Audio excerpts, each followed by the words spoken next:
ನಟಿ ಕಾವ್ಯ ಗೌಡ ಕೌಟುಂಬಿಕ ಕಲಹ ಪ್ರಕರಣಕ್ಕೆ ಸಂಬಂಧಪಟ್ಟ ಹಾಗೆ ಬೆಂಗಳೂರಿನಲ್ಲಿ ನಟಿ ಕಾವ್ಯ ಗೌಡ ರಿಯಾಕ್ಟ್ ಮಾಡಿದ್ದಾರೆ. ಪ್ರತಿಕ್ರಿಯೆಯನ್ನು ಕೊಟ್ಟಿದ್ದಾರೆ. ಅವರು ಸಂಬಂಧಪಟ್ಟ ಹಾಗೆ ಅವರ ಕೌಟುಂಬಿಕ ಕಲಹ ಏನೋ ಒಂದು ಮಾತ್ಸರ್ಯ ಕುಟುಂಬದಲ್ಲಿ ಇರೋದು ಸಹಜ. ಇದು ಬೆಂಗಳೂರಿನಲ್ಲಿ ಈಗ ಕಾವ್ಯ ಗೌಡ ಹೇಳಿಕೆಯನ್ನು ಕೊಟ್ಟಿದ್ದಾರೆ. FIR ದಾಖಲಾಗಿದೆ ಪ್ರಕರಣಕ್ಕೆ ಸಂಬಂಧ ಅನ್ನೋದಾಗಿ ಹೇಳಿರುವುದರ ಜೊತೆಗೆ ಕಾನೂನು ಕ್ರಮ ಏನಾಗಬೇಕು ಆಗತ್ತೆ ಅಂತ ಅವರು ಪ್ರತಿಕ್ರಿಯಿಸಿದ್ದಾರೆ.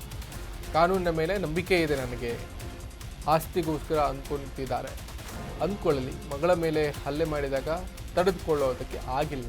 ಅವರ ಅಪ್ಪ 100 ಜನರ ಮುಂದೆ ರೇಪ್ ಮಾಡ್ತೀನಿ ಅಂದಾಗ ನನ್ನ ಗಂಡ ರಿಯಾಕ್ಟ್ ಮಾಡಿದ್ದಾರೆ ಅನ್ನೋದಾಗಿ ಕಾವ್ಯ ಹೇಳಿದ್ದಾರೆ. ಚಪ್ಪಲಿ ತೆಗೆದುಕೊಂಡರು ಹೋಗಿದ್ದಾರೆ. ನಟಿ ಕಾವ್ಯ ಅದಕ್ಕೆ ಸಂಬಂಧಪಟ್ಟ ಹಾಗೆ ರಿಯಾಕ್ಟ್ ಮಾಡಿದ್ದಾರೆ, ಗಮನಿಸಿದ್ದೀವಿ. ಸೊ ಕಾವ್ಯ ಮತ್ತು ಅವರ ಗಂಡ ಸೋಮಶೇಖರ್ ಅನ್ನುವರಿಗೆ ಕೌಟುಂಬಿಕ ಕಲಹದ ಹಿನ್ನೆಲೆಯಲ್ಲಿ ಒಂದಿಷ್ಟು ಜಗಳ ಮಾತುಕತೆ ಎಲ್ಲವೂ ಕೂಡ ಆಗಿತ್ತು. ಅವರ ಸಂಬಂಧಿಕರೊಬ್ಬರು ಕಾವ್ಯ ಅವರನ್ನು ರೇಪ್ ಮಾಡ್ತೀನಿ ಅನ್ನೋದಾಗಿ ಬೆದರಿಕೆ ಒಡ್ಡಿದ್ರಂತೆ. ಸಂಬಂಧಪಟ್ಟ ಹಾಗೆ ದೂರು ಕೂಡ ದಾಖಲಾಗಿತ್ತು, ಪ್ರತಿ ದೂರು ಕೂಡ ದಾಖಲಾಗಿದೆ. ಸಂಬಂಧಪಟ್ಟ ಹಾಗೆ ಈಗ ಕಾವ್ಯ ಮಾತನಾಡಿದ್ದಾರೆ. ನಾನು ನಿಮ್ಗೆ ಏನ್ ಹೇಳ್ಬೇಕು ಅಷ್ಟು ಹೇಳಕ್ ಇಷ್ಟಪಟ್ಟಿದ್ದೀನಿ. ನೀವು ಏನೇ ಕ್ವಶನ್ ಇನ್ನು ಮುಂದೆ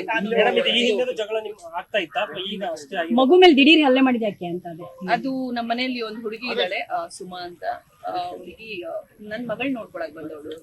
ಸೊ ಏನಾಗಿದೆ ಅಂದ್ರೆ 1 ತಿಂಗಳಿಂದ ಅವಳ ಮೇಲೆ ಕಳ್ತನದ ಆರೋಪ ಮಾಡಿದ್ರು. ಸೊ ನಾನು ಹೇಳ್ತೀನಿ, ಒಂದ್ ಹೆಣ್ಮಗು ನಮ್ಮ ಮನೆಗೆ ನೋಡ್ಕೊಳಕ್ ಬಂದಾಗ, ಮಗು ನೋಡ್ಕೊಳಕ್ ಬಂದಾಗ ನಾವು ಆ ಹುಡುಗಿನ ಎಲ್ಲಿಂದನೋ ಬಂದಿರ್ತಾರೆ, ಮಕ್ಕಳು ನೋಡ್ಕೊಳಕ್ ಬಂದಿರ್ತಾರೆ, ಅಪ್ಪ ಅಮ್ಮನ್ ಬಿಟ್ಟು ಬಂದಿರ್ತಾರೆ. ನಾವು ಆ ಹುಡುಗಿನ ನೋಡ್ಕೊಳ್ಳೋದು ನನ್ನ ಜವಾಬ್ದಾರಿ, ಆಯ್ತಾ? ನಮ್ಮನೆ ತುಂಬಾ ದೊಡ್ಡದು ಹೇಳ್ದೆ ಅಲ್ವಾ. ಸೊ ಲಿವಿಂಗ್ ಏರಿಯಾ ಎಲ್ಲರಿಗೂ ಹೋಗೋದು ಓಡಾಡೋದು. ನಾನು ಅಲ್ಲೊಂದು ಫೋಟೋ ತಗೊಂಡು ಒಂದೇ ಒಂದು ಕಾರಣಕ್ಕೆ ಆ ಹುಡುಗಿ ಕಳ್ಳತನದ ಆರೋಪ ನಮ್ಮ ಹುಡುಗಿ ಮೇಲೆ ಹೊರಿಸೋದು. ಸೊ ಅದಾದ ನಂತರ ನಮ್ಗೆ ಅಲ್ಲಿ ಅವತ್ತು ಆಯ್ತು, ಕೆಟ್ಟ ಮಾತು ಆಯ್ತು. ನಮ್ಮ ಮಾವ ಇದ್ರು, ಬಿಡಮ್ಮ ಇದೆಲ್ಲ ಬಿಟ್ಬಿಡು, ಅವ್ರಿಗೆ ಸವಾಸಕ್ಕೆ ಹೋಗ್ಬೇಡ. ನಾನ್ ಹೋಗಿಲ್ಲ ಸರ್. ನನ್ನ ಮಗಳ ಮೇಲೆ ಯಾವಾಗ ಅವಳು ಕೆನ್ನೆ ಇದ್ ಮಾಡಿದ್ಲು ಆ ಟೈಮ್ಗೆ 100% ನಾನು ಹೋಗ್ತೀನಿ ಸರ್. ನನ್ನ ಮಗಳು ನನಗೆ ಇಂಪಾರ್ಟೆಂಟ್, ಯಾರು ಇಂಪಾರ್ಟೆಂಟ್ ಅಲ್ಲ ನನಗೆ, ಅಲ್ಲಿ ನನ್ನ ಮಗಳು ನನಗೆ ಇಂಪಾರ್ಟೆಂಟ್. ಸೊ ಯಾರು ಏನಾದ್ರೂ ಅನ್ಕೊಳ್ಳಿ ಸರ್, ಆಸ್ತಿ ಬಗ್ಗೆ ಮಾತಾಡ್ಲಿ, 1000 ಜನ ಮಾತಾಡ್ಬೋದು ಸರ್. ನನಗ್ ಮೇನ್ ಇಂಪಾರ್ಟೆಂಟ್ ಆಗಿರೋದು ನಾನು ನನ್ನ ಗಂಡ, ನನ್ನ ಫ್ಯಾಮಿಲಿ. ಅವ್ರಿಗೆ ಗೊತ್ತಿದ್ರೆ ಸಾಕು. ನಾನು ಎಲ್ಲರನ್ನು ಮೆಚ್ಚೋ ಅವಶ್ಯಕತೆ ಇಲ್ಲ. ನಂಬ್ತಾರೆ ಅಂತ ಅವ್ರು ಅನ್ಕೊಂಡಿರ್ಬೋದು, ಬಟ್ ಅವ್ರು ಆತರ ಮಾತಾಡೋದಕ್ಕೆ ಇನ್ಸಸ್ ಆಗಿಲ್ಲ. ನಾವು ನಮ್ಮಪ್ಪ ಇಬ್ರು ಹೆಣ್ಮಕ್ಳು, ನಾವಿಬ್ರೆ ಹೆಣ್ಮಕ್ಳು. ಅಪ್ಡೇಟ್ಸ್ ಲಭ್ಯ ಆಗ್ತಾ ಇದೆ. ಕಾವ್ಯ ನಮ್ಮ ಮನೆಗೋಸ್ಕರ ಗಲಾಟೆ ಮಾಡ್ತಿದ್ದಾರೆ ಅಂತ ಪ್ರತಿ ದೂರು ಕೊಟ್ಟಕ್ಕೆ ಪ್ರೇಮ ಅನ್ನೋರು ಈಗ ಹೇಳಿಕೆಯನ್ನು ಕೊಟ್ಟಿದ್ದಾರೆ. ಅವರು ನಮ್ಮ ಮನೆಗೋಸ್ಕರ ಗಲಾಟೆ ಮಾಡ್ತಾ ಇದ್ದಾರೆ, ಮನೆಯಿಂದ ಹೊರ ಹೋಗಬೇಕು ಅಂತ ಗಲಾಟೆ ಮಾಡಿದ್ದಾರೆ. ಕಾವ್ಯ ಪತಿ ಸೋಮಶೇಖರ್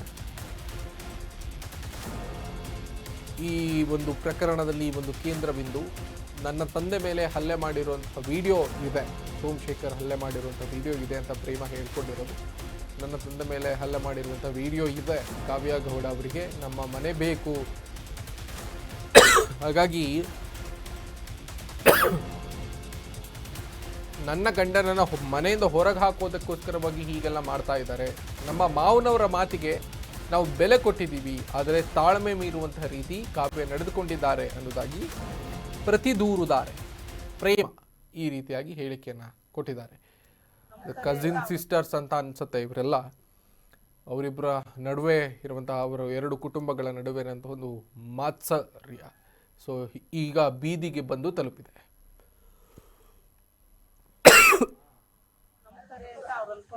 ಬಟ್ ಅವ್ರು ಆತರ ಮಾತಾಡೋದಕ್ಕೆ ಇನ್ಸಸ್ ಆಗಿಲ್ಲ. ನಾವು ನಮ್ಮಪ್ಪ ಇಬ್ರು ಹೆಣ್ಮಕ್ಳು, ನಾವಿಬ್ರೆ ಹೆಣ್ಮಕ್ಳು.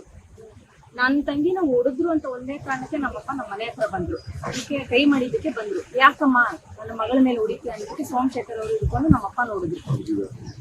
ಅವ್ರು ಮತ್ತೆ ಕಾವ್ಯ ಗೌಡ ಅವ್ರು ನಮ್ಮ ಮೇಲೆ ಅಟ್ಯಾಕ್ ಮಾಡಿದ್ರು. ಆ ಟೈಮಲ್ಲಿ ನಮ್ ಸುತ್ತಮುತ್ತ ತುಂಬಾ ಜನ ನಿಂತಿದ್ದಾರೆ.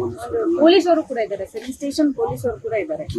ಅವ್ರ ಮುಂದೆ ಹೇಳಿದ್ರೆ ಅವ್ರಿಗೂ ನೀವು ಕೇಳಿ, ಆತರ ಏನಾದ್ರು ಮಾತಾಡಿದ್ರೆ ಆಕೆ ಇನ್ನ ಆ ರೀತಿ ಮಾತಾಡ್ತಾ ಇದ್ರು. ಮತ್ತೆ ಸೋಮಶೇಖರ್ ಅವ್ರು ಮಾತಾಡ್ತಾ ಇದ್ರು, ಸುಳ್ಳೆ ಮಾತೆತ್ತಿದ್ರೆ ಹೆಣ್ಣು ಮಕ್ಕಳನ್ನ ಸುಳ್ಳೆ ಎಲ್ಲ ಸುಳ್ಳೆ ಕೆಲಸ ಮಾಡ್ಕೊಂಡ್ ಬರ್ತೀವ, ಸುಳ್ಳೆಗಳು ಅಂತ ಕರೀತಾರೆ. ಅದು ಬಿಟ್ಟು ಪ್ಯಾಂಟ್ ಎಲ್ಲ ರಿಮೂವ್ ಮಾಡಿ ಸೋಮಶೇಖರ್ ಅವರು ಅವ್ರ ತಂದೆಗೆ ನಾವೆಲ್ಲ ನಿಂತಿದ್ದೀವಿ, ಲೇಡೀಸ್ ಇದಾರೆ ಅಂತ ನೋಡ್ದಿರಾ ಪ್ಯಾಂಟ್ ಎಲ್ಲ ರಿಮೂವ್ ಮಾಡಿ ಮಿಸ್ಬಿಹೇವ್ ತರ, I can't even say sir, ಆ ತರ ಎಲ್ಲ ಬಿಹೇವ್ ಮಾಡಿದ್ದಾರೆ ಅವರು. ಅದಾದ ನಂತರ ಭವ್ಯ ಗೌಡ ಅನ್ನೋರು ಬಂದು ಏಕಾಏಕಿ ನಮ್ಮ ಮನೆಯವ್ರ ಮೇಲೆ attack ಮಾಡಿದ್ರು. ಬಂದಿದ್ದೆ ನಮ್ಗೆ ಅವ್ರಿಗೆ ಯಾವುದೇ ರೀತಿಯ ಕಾಂಟ್ಯಾಕ್ಟ್ ಇಲ್ಲ, ನಾವು ಯಾವತ್ತೂ ಅವ್ರ ಹತ್ರ ಮಾತಾಡ್ಲಿಲ್ಲ, ಭೇಟಿ ಮಾಡಲಿಲ್ಲ. ಏಕಾಏಕಿ ಬಂದಿದ್ದವ್ರೆ ಗೇಟ್ ಇಂದ ಒಳಗಡೆ ಬರ್ತಾನೆ ಡೈರೆಕ್ಟ್ ಆಗಿ ನಮ್ಮ ಮನೆಯವ್ರ ಮೇಲೆ ಅಟ್ಯಾಕ್ ಮಾಡಿ ಮುಖ ಎಲ್ಲ ಪಚ್ಬಿಟ್ಟಿದ್ದಾರೆ. ಮುಖ ಎಲ್ಲ ಸ್ಕ್ರಾಚ್ ಮಾಡಿ ಅಲ್ಲಿ ಕತ್ತಲಿರೋ ತಾಳಿನೆಲ್ಲ ಚೈನ್ ಎಲ್ಲ ತಾಳಿನೇ ಇಲ್ಲ. ಡೌನ್ ಮಾಡ್ರಿ ಮುಖನ ಕಾಣ್ತೀನಿ.